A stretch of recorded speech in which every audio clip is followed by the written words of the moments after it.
ओडिशा प्रसिद्ध अथेंटिक चूड़ा कदमा गोटे ब्लेंडिंग जार 250 ग्राम चूड़ा नहीं से 4-5 गुजराती पकई दरदर पेशा कर आनिबा।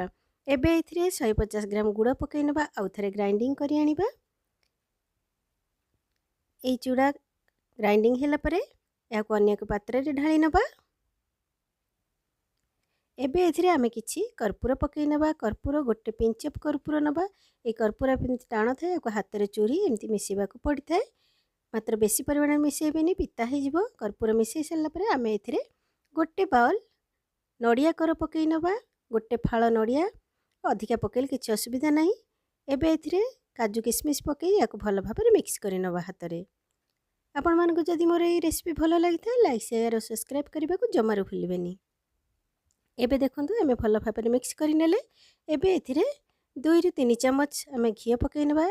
एटा होममेड गुआ घी या यूज कले बहुत भल फ्लेवर आसी थाए, बहुत स्वाद मध्य लगी था घी पकईबा द्वारा।